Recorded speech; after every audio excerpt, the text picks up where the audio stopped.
Another case of brain and behavior that would be good to discuss is a case that we worked on with KLM, or the Royal Dutch Airlines, and it was about perceived delay communication. So we got together with the delay communications team and we tackled the challenge of how can we make delay, which is always evident in flying, how can we make it seem better to our customers? How can we make them not worry so much and be so frustrated by having to wait for their flight? And so we immediately thought that this is a quest of perception, because you cannot many times shorten the actual duration of delay. Yeah, because you can start threatening pilots or firing them if they make mistakes or if the technology fails. So it is all about the perception of it. And this perception is something that you can play around with a lot, and that you can make better or worse depending on what you do with it. And it really reminded me of a story told by Rory Sutherland, who is also big in advertising and behavioral economics, about Eurostar, which was, I think, about 15 to 20 years ago. They were responsible for the train that was going between Paris and London. And they had a lot of customers complaining about the duration of the train ride. So they had to wait around in the train for a very long time before they got to work or to their destination. And well, they were kind of pissed off, and they wanted this to go away, go faster.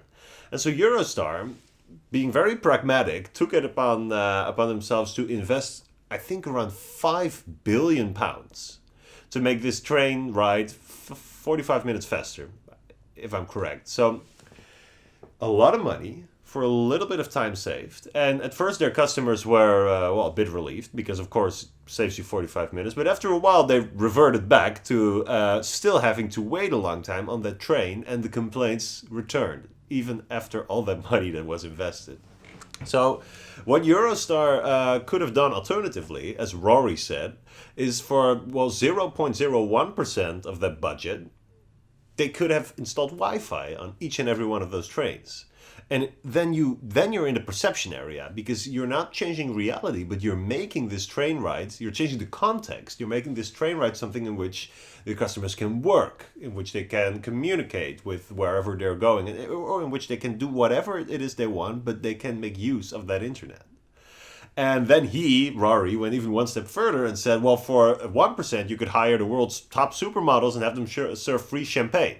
And then people will probably even want this train ride to last longer. And of course, all irony and jokes aside, this has a core of truth to it, because it is all about perception. You cannot truly expect you as a company or your trains or planes to go faster and truly shorten the duration, but you can make the perception of it a lot more pleasant. And so with this philosophy in mind, we went into debate with the delay communication team. And in the briefing, we brought up all kinds of heuristics and mental shortcuts and cognitive biases that you can use to make this seemingly long delay seem a lot more pleasant for the human brain. And there was one key term that was recurring throughout this whole process, and that was about uncertainty. And from a psychological point of view, people don't really mind waiting as long as they know how long they're going to wait for, as long as they're certain that after an X amount of time they will be on their plane or in their train. And this feeling of uncertainty is what really gets us. This is also a cognitive bias called ambiguity aversion. And it's all about this, the feeling of uncertainty making us very, very uneasy.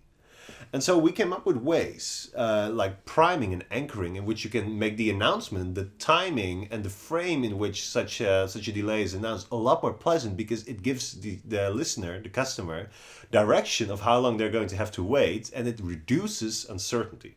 And this principle of reducing uncertainty is huge in delay communication, in airlines and in trainways.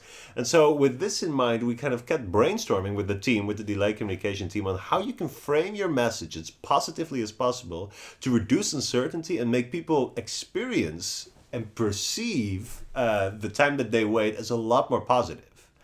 And with that hypothesis, you would expect that the way that they ultimately rate their experience and their waiting time will be a lot more positive and in favor of the organization, but also in favor of the people, because purely this reduction of uncertainty.